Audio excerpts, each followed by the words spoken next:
How's it going, everyone? This is Sherv back for Vinyl Tag, Jazz Vinyl Tag 2021, created by Chris at Tunes from the Man Cave.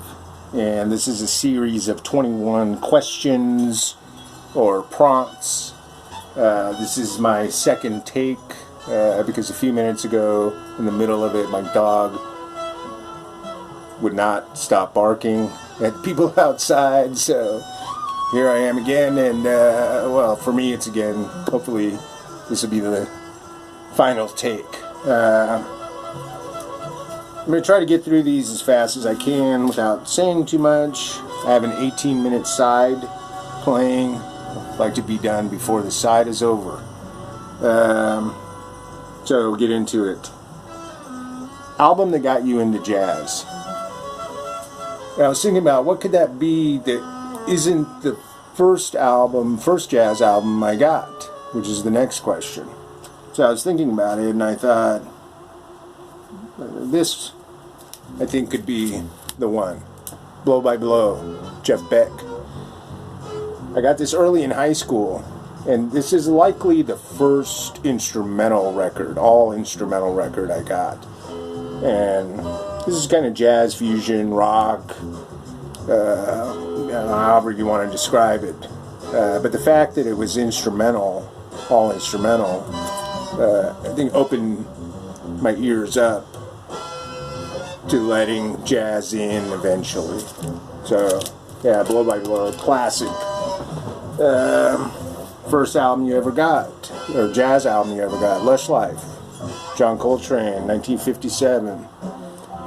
Yeah, I got this maybe towards the end of high school, and once I got this, things just took off for me in the jazz world. Yeah, Lush Life. Show a Blue Note record. I'm going something that's not in the 4000 series, a little later. Blacks and Blues, Bobby Humphrey.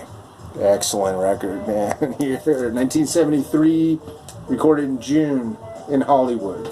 Mizell Brothers production. Awesome record. Bobby Humphrey, flautist, does some vocals on here. They're backing vocals. Very cool arrangements. This is a very West Coast sounding record. Yeah, awesome. She is Blue Note, 1973. Prestige record. Again, another later one. Charles Earland, Black Talk. 1970 with Virgil Jones on trumpet, Houston Person tenor sax, Melvin Sparks guitar, Idris Muhammad drums, and Buddy Caldwell conga. To me, Virgil Jones, I have a number of albums with him as a side player. I don't know if he made an album as a leader.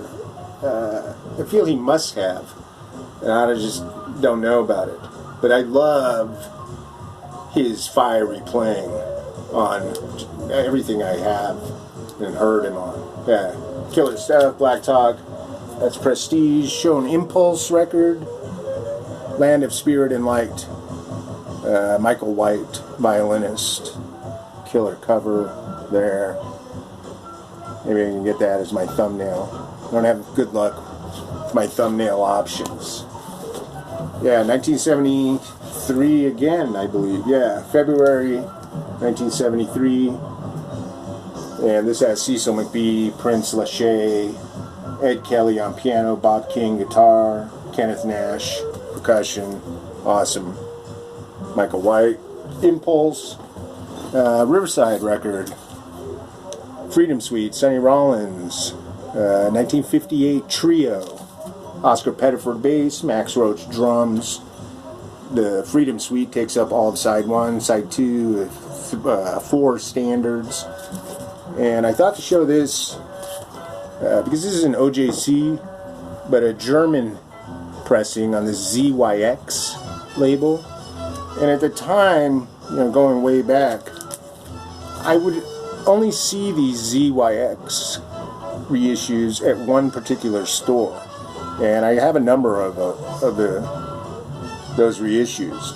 But I never saw them anywhere else other than this one store. So I'm wondering if anyone else has anything, or they were coming across them back when, 20-something years ago. Great pressings, though. So I guess, to me, I feel like they weren't widely distributed here in the States. But yeah, great album. Sonny Rollins. I don't show much Sonny Rollins. And contemporary label. This one's for Lavelle. Woody Shaw, Blackstone Legacy. This is a killer. And that's just what's playing in the back, side 3, New World, written by George Cables. Double, Gary Bartz, Benny Maupin, George Cables, Ron Carter, Clint Houston, Lenny White. And yeah, I have a fair amount of contemporary records. This is the only one that's on a green label.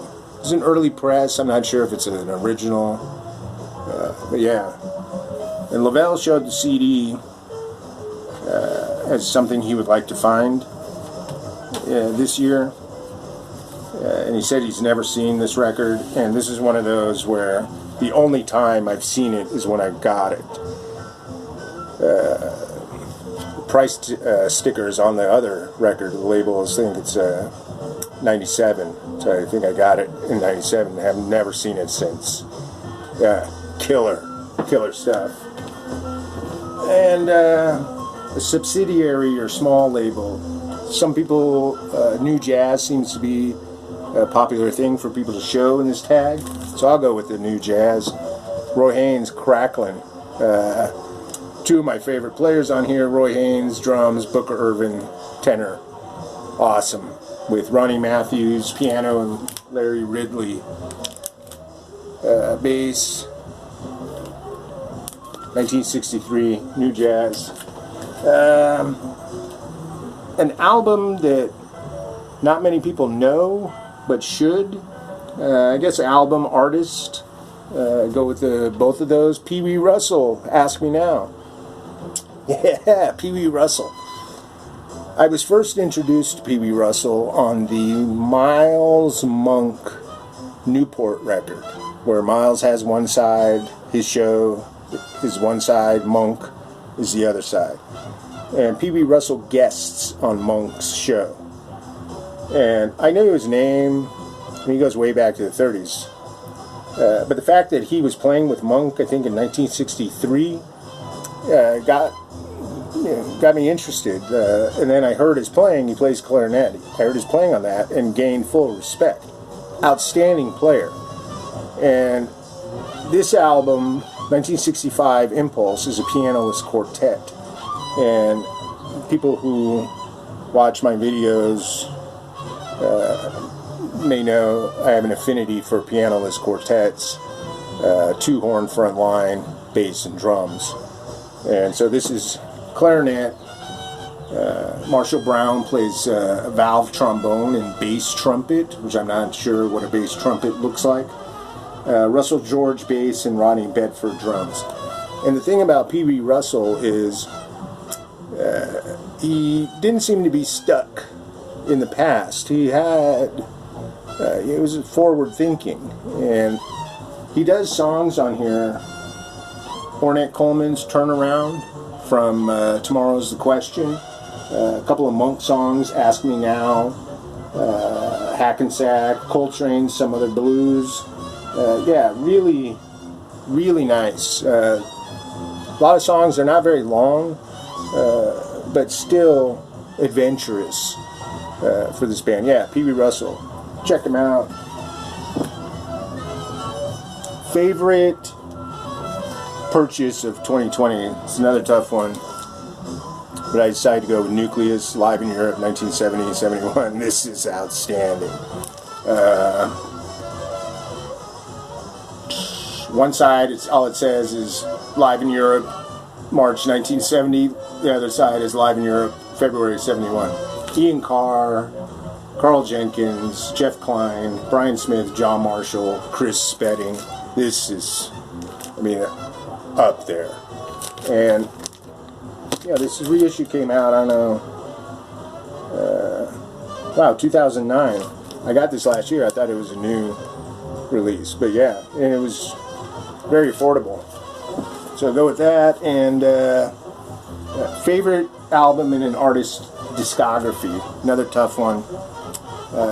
Had a tough time choosing between Brilliant Corners and this, but I'm going with this Monk's Dream, 1963, classic quartet, Charlie Rouse, John Ory, Frank Dunlop, and 4 songs on each side, and there's a piano solo on each side, Just a Gigolo and Body and Soul. But this front to back, it's always a fulfilling listen. Charlie Rouse, to me, if I had to pick a record, I think his peak playing is on this record. His playing is so incredible on this. You can hear this steel of the saxophone. Or is that what it's made of? Steel? Yeah. Monk's Dream is what I'm going with. Favorite brick and mortar purchase. I was thinking about this. It's like, what do you choose? I'm going with like a memorable purchase from a store. I was in Chicago in 2009 and went to one of the Reckless records, and they had this record. And in 2009, the prices weren't crazy yet. This was $5. But even then, I thought, wow, this should be more than that. Great condition.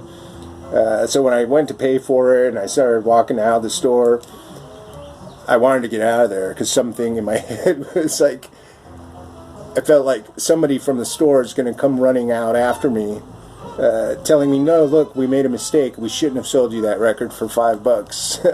But yeah, and this has been reissued recently. This is an original, I believe, Black Jazz label. Memorable purchase. Favorite online purchase. I'm going with what I believe is my first online order, which is cornbread. I ordered this off eBay probably in like 1999. It might have been 12 bucks. Cover's not in that great shape, but record plays great, and this is what stands out to me as my first online order is cornbread. And that's a Liberty pressing. A gift friend gifted me. I'm fortunate enough to have a good friend in Rufus, Channel Rufus, and we've exchanged albums over the last 35 years. And one of the most memorable ones for me that he got me is Chico Freeman, Outside Within, Indian Navigation. This is a great one with Cecil McBee, John Hicks, and Jack DeJohnette. Great album. Thank you, Rufus. Box set. I don't have that many jazz box sets. Going with Charlie Parker, the complete Savoy Sessions. This may not be for everyone because it's multiple takes of just about every song. You got 5 takes of Donna Lee, 4 takes of Chasing the Bird, 5 takes of Parker's Mood, which I don't mind. Parker's Mood is, but if you like these multiple takes, you'll love this one. This came out in the mid-70s when Arista owned the Savoy catalog. A lot of this is Miles Davis is on a lot of this. I think this is all between 1944 and 48. Yeah, 5-record set, booklet inside. Nice one there. And getting to the end here, 14 minutes. Show a 7-inch or 10-inch. Going with Wardell Gray on Prestige. This is a reissue. The old Prestige label. Wardell Gray was a great LA tenor saxophonist.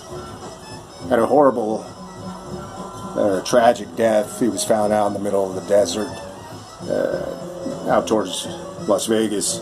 But this has Art Farmer, Hampton Hawes, Harper Cosby, Lawrence Marabelle, and Robert Collier. Great cover. 10-inch. Most recent score. I don't think I showed this in my last update. I might have overlooked it. I think I did. Albert Mangelsdorf, live at the Doug in Tokyo with another pianoless quartet. Heinz Sauer, Gunter Lenz, and Ralph Hubner. Killer stuff here. Trombone, tenor sax, bass, drums.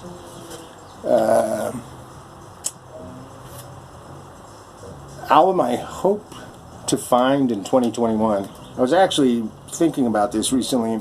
I don't know if there's any specific thing in mind, but I was thinking my Pharoah Sanders Impulse selection is lacking. So I'd like to find any of the Pharoah Sanders I don't have. I only have, I think, 3. But at least 3 other key ones I'd like to find.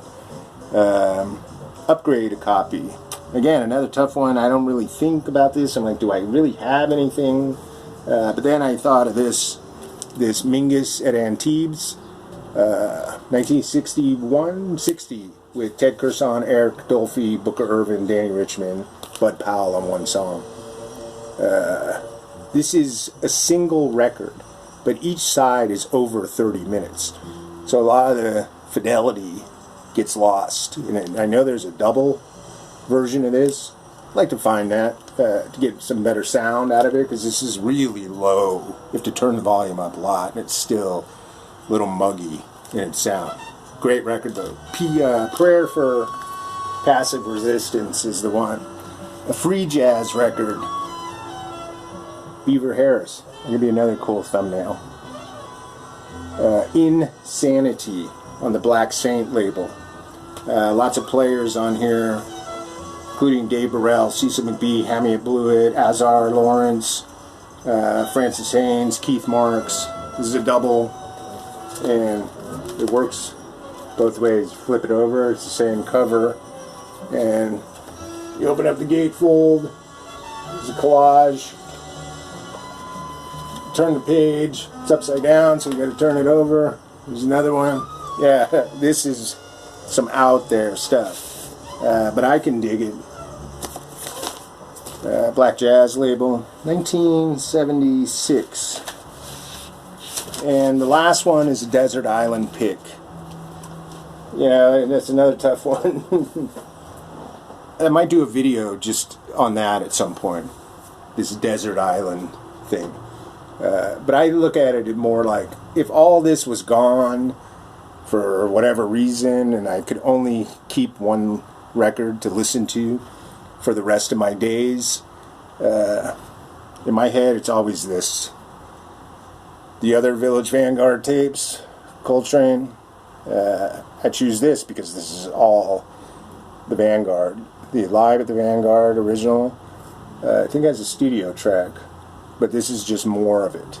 And so you get 2 records worth. I figure I could listen to this every day if it's all I have. I had no problem doing it. Yeah. The other Vanguard tapes. And that's it.